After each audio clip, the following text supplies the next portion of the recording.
बात करेंगे मणिपुर की। मणिपुर में 16 महीने से चल रही यहाँ पर जातीय हिंसा में राज्य की पुलिस का ये कहना है कि पहली बार ड्रोन और रॉकेट का इस्तेमाल किया जा रहा है।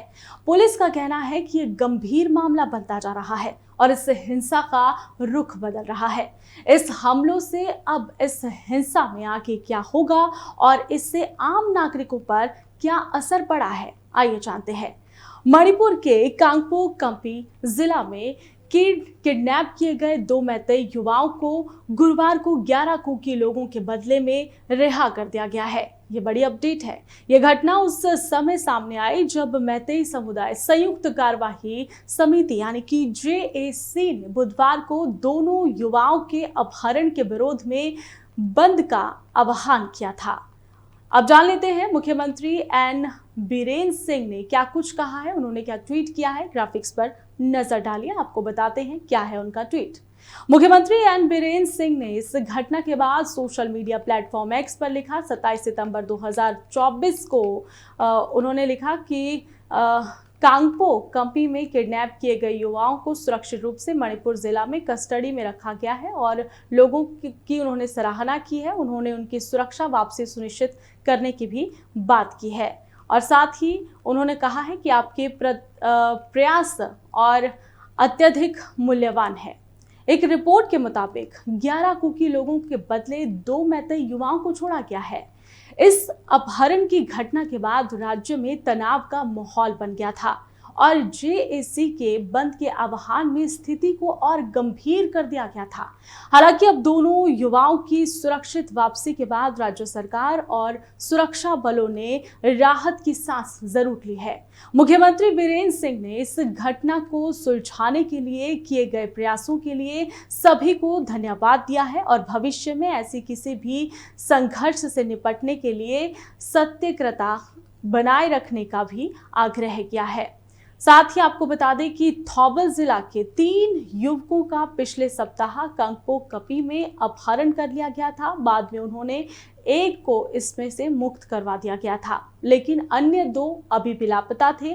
पुलिस के अनुसार 2 दोस्तों के साथ एन जॉनसन सिंह मणिपुर के इम्फाल पश्चिमी जिला के न्यू किथे लंबी ने भर्ती परीक्षा देने वो गए थे, लेकिन रास्ता भटककर कुकी बहुल कांगपोक कम्पी जिला में वो पहुंच गए।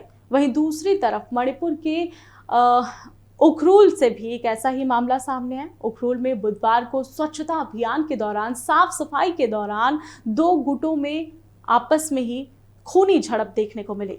जमीन की साफ सफाई को लेकर 2 गुटों में खूनी संघर्ष हुआ, जिसमें मणिपुर राइफल्स के एक कर्मी सहित 3 लोग मारे गए। पुलिस ने इसके बाद इस बात की जानकारी दी और इस रिपोर्ट के अनुसार लंबे समय से चले आ रहे भूमि विवाद के कारण संघर्ष शुरू हुआ। साथ ही हुनफुन और हंगफुंग गांव के निवासियों के बीच झड़प में कई लोग घायल हुए हैं। घटना के बाद इलाके में निषेधाज्ञा लागू की गई। साथ ही उखरूल में 1 दिन के लिए मोबाइल इंटरनेट सेवाएं भी सस्पेंड कर दी गई थी। खूनी संघर्ष में मारे गए लोगों की पहचान हो गई है। दूसरी तरफ बात करते हैं चुरा चांदपुर की, जहां पर लिशांग गांव के पास मंगलवार को अज्ञात लोगों ने एक प्रतिबंधित उग्रवादी संगठन के टाउन कमांडर की गोली मारकर हत्या कर दी। मृतक की पहचान जिला के कम्प्रंग गांव के निवासी के रूप में कर ली गई है। गौरतलब है कि मणिपुर लंबे समय से शांति के लिए संघर्ष कर रहा है। राज्य में कुकी और मैतेई के बीच छिड़ी जंग के कारण राज्य और केंद्र सरकार दोनों काफी ज्यादा चौकन्ने हैं। राज्य में शांति व्यवस्था किसी भी तरह से भंग ना हो और स्थिति हाथ से बाहर ना जाए, इसके लिए प्रशासन लगातार काम कर रहा है। कोई भी ऐसी स्थिति जिससे सामाजिक तनाव पैदा होने की संभावना होती है, उसे काफी गंभीरता से लिया जाता है। अब सवाल यह है कि वहां के लोगों के बीच इस वक्त माहौल कैसा है। देखिए, लोगों में डर का माहौल है। लोग घर से बाहर आने पर भी घबरा रहे हैं। कुकी मैतेई के बीच चल रही हिंसा को लगभग 500 दिन हो गए हैं। सटीक आंकड़े आपको बताते हैं, इस दौरान 237 मौतें हुई है और 1500 से ज्यादा लोग जख्मी हुए हैं। 60,000 लोग घर छोड़कर रिलीफ कैंप में चले गए हैं। करीब 11,000 एफआईआर दर्ज करवा दी गई है और 500 लोगों को अरेस्ट किया गया है। इस दौरान महिलाओं की न्यूड परेड और साथ ही गैंगरेप, जिंदा जलाने और गला घोंटने जैसी घटनाएं भी सामने आई है।